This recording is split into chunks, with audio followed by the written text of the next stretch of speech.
continuons cet après-midi sur le Grand Nord Digital Forum avec Grinovia que j'accueille donc cet après-midi. Adeline Gauger-Lefebvre.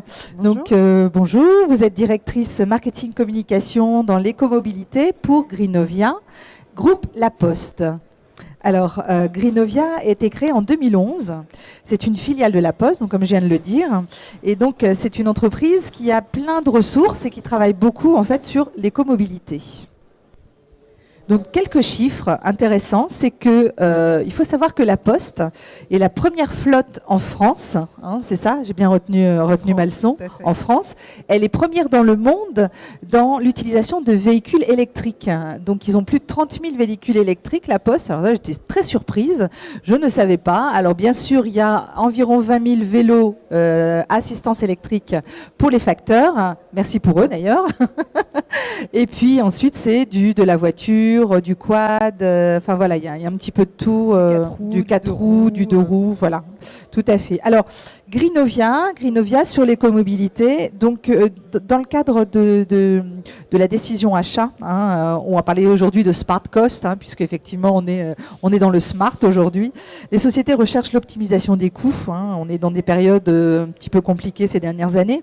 Est-ce possible d'allier l'environnemental à la réduction des coûts pour les entreprises ? Alors oui, tout à fait, c'est possible et c'est ça qui est intéressant parce que souvent quand on pense environnement, on se dit budget complémentaire que les entreprises n'ont pas forcément, que les collectivités n'ont plus pas forcément. Et il est tout à fait possible de mener des projets d'optimisation des coûts en ayant un axe environnemental. Il se trouve que l'environnement, ce n'est pas qu'un coût supplémentaire, c'est aussi voir différemment la mobilité. La mobilité, c'est notre cœur d'activité. Vous l'avez dit, on s'inspire de tout ce que l'on a pu déployer au sein de La Poste. Les véhicules électriques en sont une partie, c'est l'une des traductions de l'écomobilité. Après, il y a beaucoup d'autres solutions qu'on est amené à déployer au sein de La Poste. Et parce que vous parlez aussi des collaborateurs. En fait, vous prenez en compte la mobilité des collaborateurs. Alors, expliquez-moi un petit peu ça parce que je trouve que c'est super intéressant comme système. Exactement, parce que la mobilité dans une entreprise, dans une collectivité, dans une administration, c'est le déplacement d'un collaborateur, soit pour venir à son lieu de travail, donc dans le cas des déplacements professionnels, mais c'est aussi dans le cadre donc des déplacements personnels, mais aussi des déplacements professionnels. C'est-à-dire qu'un commercial, il faut qu'il aille voir son client. Un expert en SAV, il faut qu'il aille sur le terrain de son client également. Donc tous ces déplacements sont générateurs de coûts, sont générateurs de pénibilité également. On le voit à La Poste, on l'a vu, le facteur, lorsqu'il effectue sa tournée, il fait à peu près 350 stops sur une tournée en moyenne. 350 stops, quand vous êtes sur une voiture thermique, eh ben, c'est source de pénibilité. C'est source notamment de troubles musculo-squelettiques. Vous savez, le poignet qui devient beaucoup plus faible. Et tout cela, faut trouver des solutions. Et il y a évidemment des solutions qui peuvent être le 2 roues, le véhicule électrique, le véhicule automatique, puisque le véhicule électrique est très souvent automatique. Et donc, dans ce cadre-là, on va pouvoir réduire la pénibilité en lien avec cette mobilité.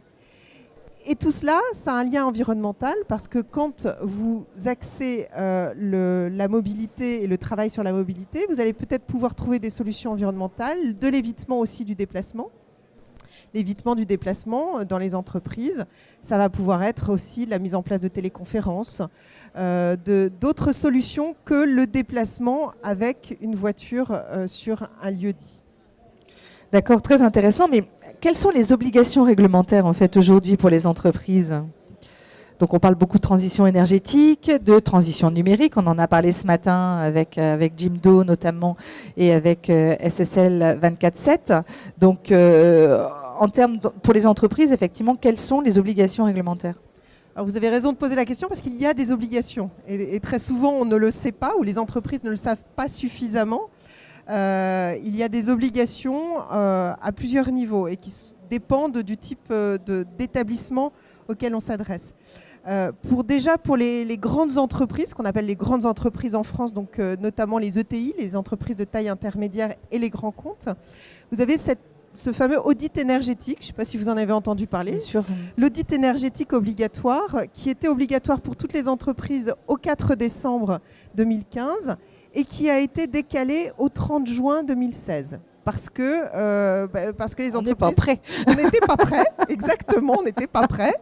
Dans certaines régions, c'était assez bluffant. Vous aviez juste un tiers qui avait déposé son rapport d'audit réglementaire auprès de la préfecture.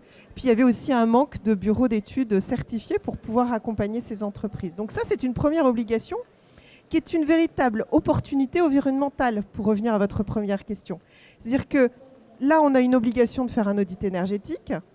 Donc, on se met en conformité par rapport à cette réglementation. Et tant qu'à faire, quitte à dépenser pour faire cet audit énergétique, autant trouver des solutions pour optimiser sa facture énergétique. Et le transport, la mobilité, c'est une facture énergétique très importante pour les entreprises.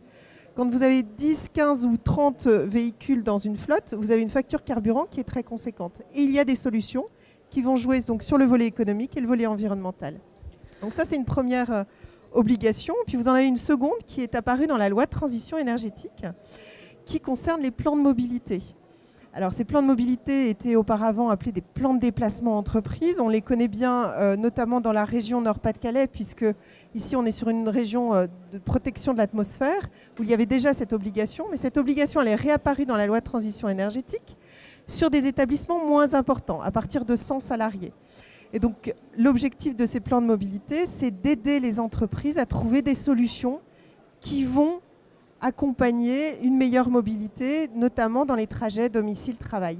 Et c'est trouver des solutions comme le covoiturage, le vélo à assistance électrique pour la pause méridienne, beaucoup de solutions comme ça et qui notamment sont très liées au numérique, aux nouvelles solutions qu'on peut découvrir aujourd'hui sur le salon, et qui vont faire partie de ces obligations et une belle opportunité. Et donc, quels résultats peut-on obtenir parce que est-ce que c'est chronophage pour l'entreprise? Est-ce que ça rapporte de l'argent? Est-ce que ça coûte beaucoup? Quels sont effectivement les résultats qu'on pourrait voir arriver pour l'entreprise? Alors, il y a de vrais résultats. C'est vrai à court terme, à moyen terme, à long terme, bien sûr.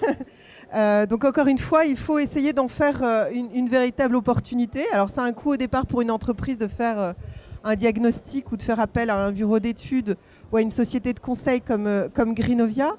Mais l'idée, c'est d'éviter de déployer des solutions qui ne seraient pas complètement adaptées au terrain, à la situation et aux usages de l'entreprise ou de la collectivité.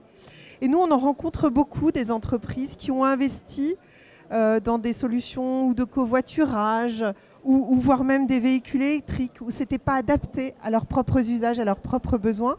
Là, les investissements sont importants et c'est dommage parce que quand on prend le temps d'auditer, d'étudier vraiment le terrain de l'entreprise, eh ben de fait, on peut investir, on peut se rendre conforme par rapport à ses obligations, investir au bon endroit et en profiter pour optimiser clairement son coût lié à la mobilité.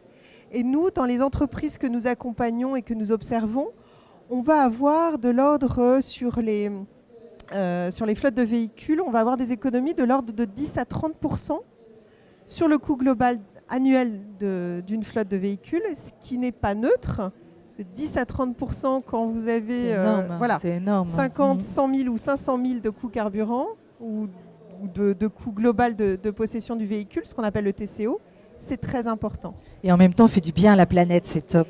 Et on fait du bien à la planète et on arrive aussi dans ces cas-là à faire baisser ce qu'on appelle l'autosolisme, c'est-à-dire la personne toute seule dans son véhicule là, qui viendrait pour venir soit au vélodrome, soit sur un autre lieu de manifestation ou à son entreprise. Et quand on met en place un plan de mobilité bien raisonné, on va pouvoir diminuer l'autosolisme de 10-20%. Ce qui n'est pas neutre. Ce qui n'est pas neutre pour la planète, vous le disiez, mais aussi pour soi, parce qu'un véhicule, ça coûte très cher. Donc, pour le foyer, pour le salarié, c'est extrêmement conséquent. Très bien. Vous avez déjà accompagné beaucoup d'entreprises, de collectivités, donc à la fois dans le privé, dans le public? Alors, nous accompagnons beaucoup d'entreprises. On a eu la chance de tester toutes nos solutions, tous nos conseils sur le terrain La Poste. Maintenant, donc depuis 5 ans, nous existons pour accompagner les entreprises, les collectivités. On en accompagne quelques-unes dans la région. Nous avons notamment accompagné la Porte du Hainaut pour déployer un schéma d'infrastructure de recharge pour les véhicules électriques. L'AUD Saint-Omer pour optimiser la flotte de véhicules, introduire du véhicule électrique et puis beaucoup d'entreprises privées dans le cadre des audits énergétiques obligatoires et trouver des solutions pour baisser le coût de leur flotte. Très bien. Eh bien, merci beaucoup Adeline Gauger-Lefebvre.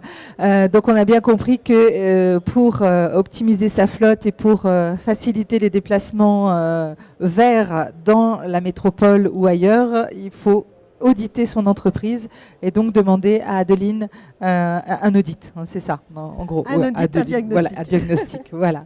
Merci beaucoup en tout cas. Merci à très bientôt. Et on continue donc cet après-midi sur le Grand Nord Digital Forum.